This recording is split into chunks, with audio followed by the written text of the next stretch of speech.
So you remember a few months ago when there was, I don't know, a SS Waffen Nazi member up in the viewing gallery and just everywhere was talking about how Canada invited a Nazi into Parliament. Well, yeah, that got brought up again, just coincidentally today in the House of Commons, and Justin Trudeau got so angry that he literally walked out. And he's not even the one answering the questions that are directed towards him.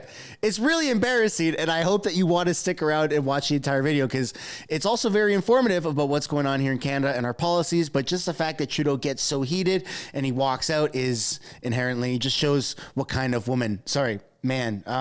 person he is. We're not gender specific here in Canada. Welcome back to another video, everybody. Before we jump into it, I want to encourage everyone to smash the like button, subscribe if you haven't yet already. It does really help grow the channel, and I hope you consider turning post notifications on. It's that little bell icon, so it adds a layer of insurance so you can actually be notified of upcoming videos. And if you haven't noticed, I've changed the sticker on my microphone to Klaus Schwab penetrating Justin Trudeau, because the sticker bundle that I have down in the description, link down in the description, or the pinned comment below, they are selling out fast. So get them before they are completely sold out. You've got Klaus Schwab penetrating Justin Trudeau. You've got Chrystia Freeland riding a broom because she's a wicked witch of the north. And you have Trudeau on a milk carton. Have you seen me? I did not see that coming. Speech you hate does not equal hate speech. That entire bundle, folks, is on sale. Whoops, did I forget to mention that? It's on sale. It's linked down in the description or the pinned comment below. Without further ado, let's get into this question period highlight reel where you see Justin Trudeau literally walk out. It's awesome. All right, enjoy. Oral questions. Questions orales. Honorable Leader of the Opposition. Here we go. Let's get some W's in the chat, folks. What we cut was auto theft. That's right. We cut auto theft by 50% under the previous common sense Conservative government. And he's right. We did it at a lower cost to taxpayers. And he's also right that he reversed our reduction in auto theft because it has exploded by 32% since he took office, just as the bureaucracy has exploded. He has not put it into frontline officers. In fact, at the Port of Montreal, there's only 5 of them to inspect 500,000 containers, only 1% of which get inspected. Why won't he price consultants and bureaucrats and get boots on the ground? The Right Honourable Prime Minister. It would be more credible what the Leader of the Opposition was saying if he hadn't voted against sending $121 million to the province of Ontario to fight against organized crime and car theft. If he hadn't announced that he's voting against our fight against money laundering. Mr. Speaker, he still has time to change his perspectives and get behind our initiative to fight organized crime, to fight auto theft, and to stand up for Canadians. He cut thousands of jobs under his previous government from border services. We've invested in them, and we will continue to. He still has time to change his mind. The Honourable Member, Leader of the Opposition. That's Say it softly and slowly so the Prime Minister can understand. Okay, here we go. We cut auto theft by 50%. That's right. By half. Yes, while reducing the cost of the bureaucracy. And yes, we are voting against him putting hundreds of millions of dollars more into high-priced consultants and back-office bureaucrats that don't stop crime. My common sense plan will scan every container going out of the 4 biggest ports and put 75 border agents to do the inspections on the ground. Why can't we have more boots on the ground and fewer bureaucrats in office? Let's go! The Right Honourable. Holy shit. He talks about boots on the ground, but the government he was part of, that he's taking credit for now, actually cut thousands of jobs of boots on the ground at the Canada Border Services Agency. We've continued to step up to support Canadians. They like to mention C5. It is a bill that kept mandatory minimum penalties for car thefts on the books. They mention C75, which is a bill that raised maximum penalties on car theft. We're going to continue to invest in fighting money laundering, and we hope, and organized crime, and we hope that the Conservatives change their mind and vote with us to crack down on organized crime. You are the money launderer, you fucking idiot. I'm going to ask all members to restrain themselves as they can listen to the questions and to the answers. Holy shit, Leader folks. of the Opposition. He's hiked the cost, he's hiked the crime, he's not worth the cost, and he's not worth the crime after 8 years. He's also not worth the hypocrisy. Mr. Speaker, the Prime Minister has been claiming for months that he had no involvement in or knowledge of the invitation of a former Nazi soldier to the visit of the Ukrainian president. Now we know that he personally invited that same individual. He actually said the opposite. And he said that the former speaker had to resign over doing the exact same thing. Yeah. So he hold himself to the very same standard and admit that he's not fit for office. Wow! Get your I did not see that coming sticker. Link in the description, folks. Minister. Tax that the leader of the opposition is choosing to make against the Ukrainian-Canadian Congress demonstrates the extent to which this Conservative Party no longer stands with Ukraine. In just a few minutes, Mr. Speaker, to stand and vote in favor of a free trade deal that Volodymyr Zelensky himself is asking. He almost said Putin. And he is choosing to not stand with Ukraine, not stand with Ukrainians, and not stand with Ukrainian Canadians. Why are they abandoning Ukraine? They're not, dude. Conservatives are more pro-Ukraine than liberals. The Liberal government, the Prime Minister promised to tax the excess profits of corporate grocery stores if they fail to stabilize grocery prices. Well, they failed to stabilize prices, and the Liberals again broke their promise. The Liberals announced instead another study on food prices. Canadians don't need another study to know that they're being gouged by corporate greed. It turns out we've learned the Liberal housing minister received thousands of dollars in donations from none other than the Sobeys family. Is that why they're protecting their wealthy friends?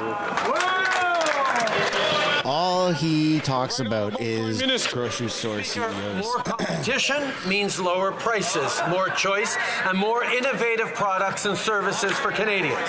Our government has just passed new legislation that empowers the Competition Bureau to hold grocers accountable and prioritize consumers' interests. The fall economic statement also cracks down on predatory pricing, and I urge all parties to vote in favor of that. Canadians are watching and counting on each and every single one of us in this House of Commons to keep supporting them.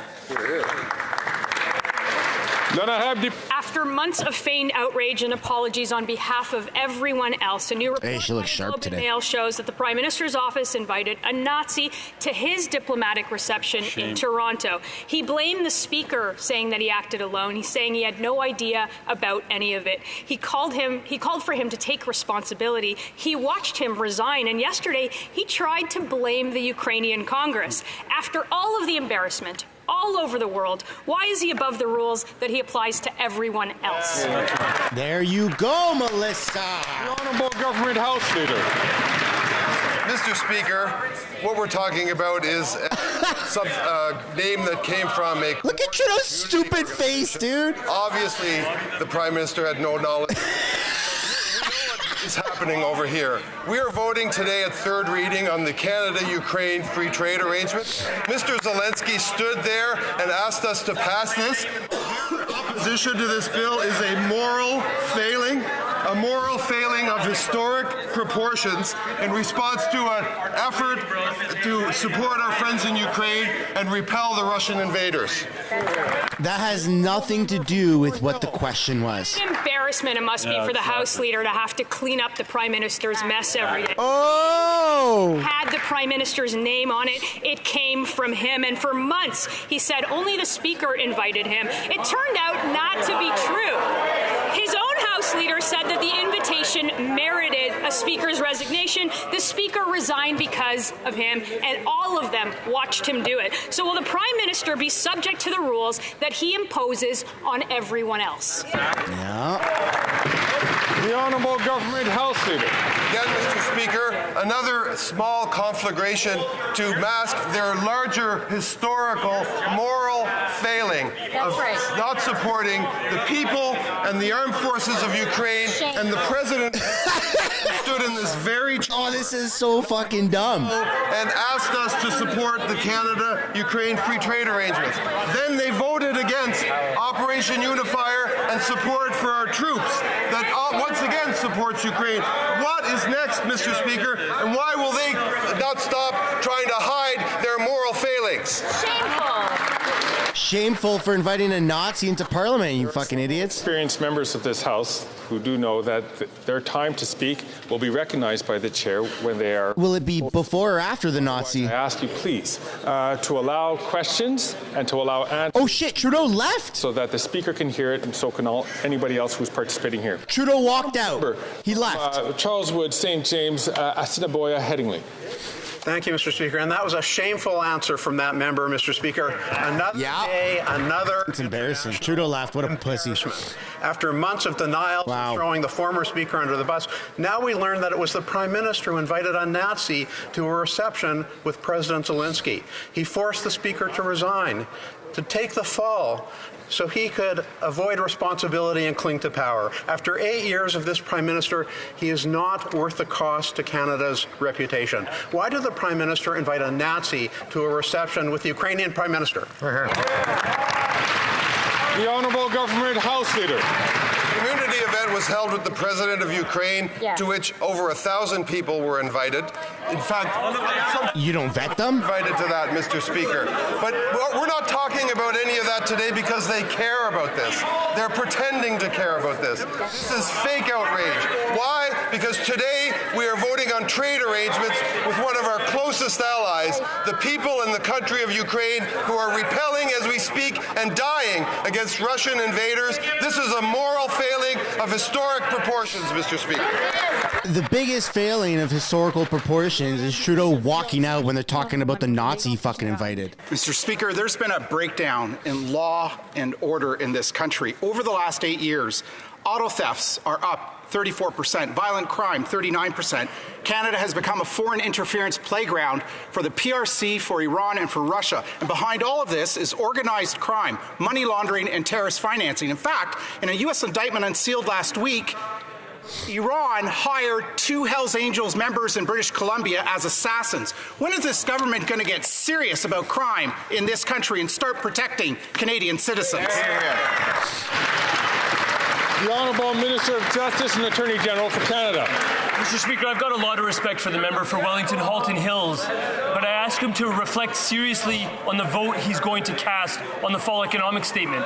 The fall economic statement deals directly with the money laundering that is fueling organized crime. We know that auto theft and so many other crimes right now are being committed and orchestrated by organized criminals. We have the ability to get tough on their financing structures and break down those organizations. That member hopefully has the rectitude to address that issue and vote against his leader's instructions and vote in favor of the fall economic statement. The Honourable Member from Wellington Halton Hills. All right, let's go. Bill C-59 will do little to combat the problem of organized crime and money laundering in this country, which the government's own estimate says are $133 billion a year, equal to 5% of GDP. This government has ignored numerous reports and protected lawyers from money laundering and terrorist financing law and failed to crack down on Canada's big banks and their funneling of money laundering and terrorist financing through our financial system. So when is the government going to subject lawyers to federal law and start cracking down on our big banks and the gobs of money laundering going through our financial system? Oh, yeah, man. The Honourable Minister of Justice and Attorney General for Canada. Mr. Speaker, again, I would ask that member to use the reason for which he is known in this chamber and reason and think about the votes that he is being asked to cast and the votes that he has already casted.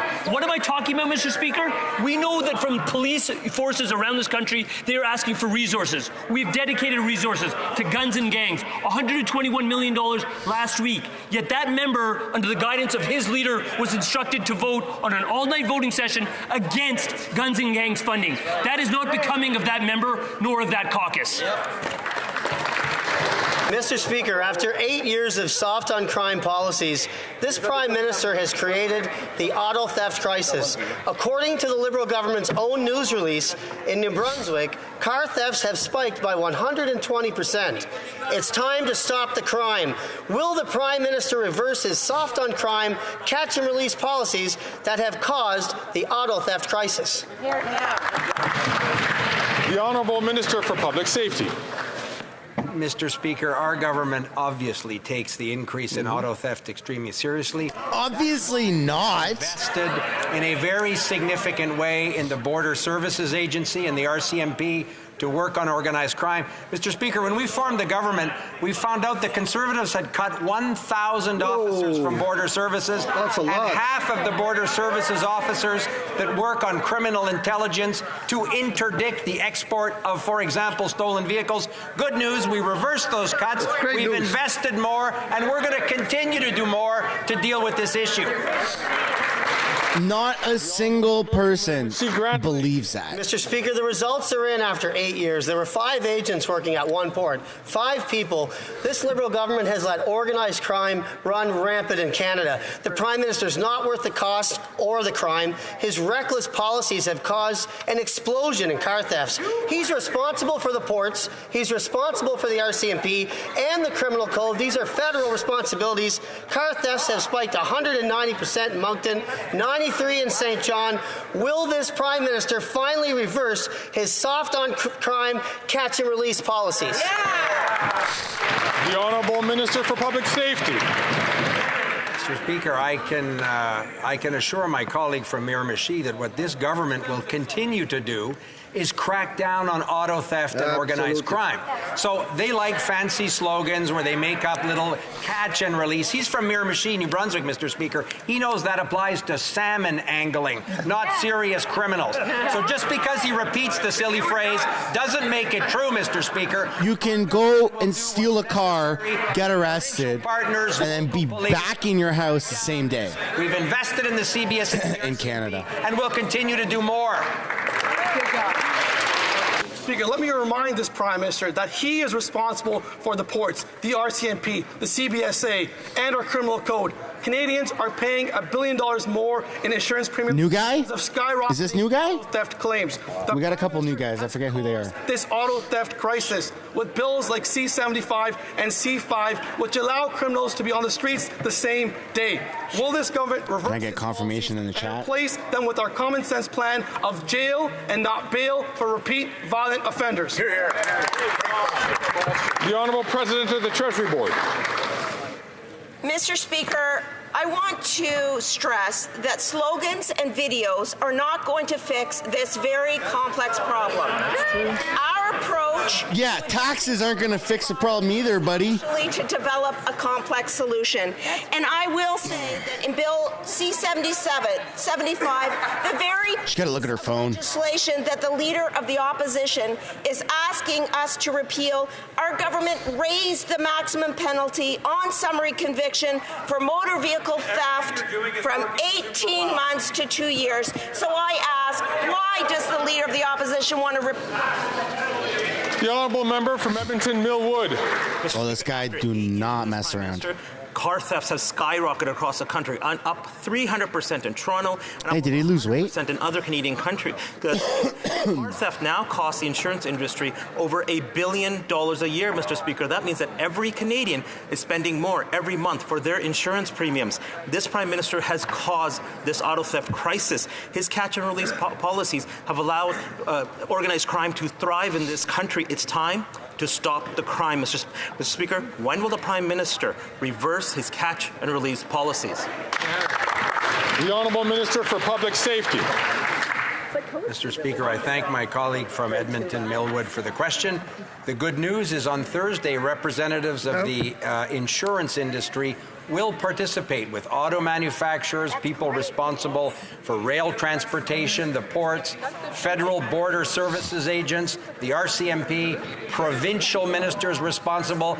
Their police chiefs, Mr. Speaker, will be here because we think if we're going to do the work that Canadians expect us to do on this important issue and our government's committed to doing, we need to do it in partnership with all of the people that my colleague referred to. Good news, Mr. Speaker, that's exactly what we're doing. Hear, hear. The Honourable Member from Edmonton Millwood. You can hear Chrystia Freeland in the background. Criminals are continuing to steal cars. After 8 years of this NDP Liberal soft on crime policies, our police forces are powerless to stop car thieves. Liberal B's C5 allows house arrest for these criminals, and C75 allows repeat offenders to be released on bail just hours after they were arrested. This Prime Minister has caused this crisis, and he's not worth the cost, Mr. Speaker. When will he reverse his soft on crime policies that has caused this auto theft crisis? The Honourable Minister of Justice and Attorney General for Canada. You're entitled to your own opinion. Holy shit, bro. Wait till they announce you first. Mentioned maintained a mandatory minimum penalty for auto theft. That's what they apparently want to repeal. Bill C-75, which he just mentioned, actually enhanced the maximum penalty for auto theft, moving it from 18 months to 2 years less than 8. That apparently is what they want to repeal. You don't fix this problem by suggesting redundant changes that already exist in the criminal. Can you stay in the camera frame, guy? By being the adults in the room, convening people, and coming up with a complex solution to a complex problem.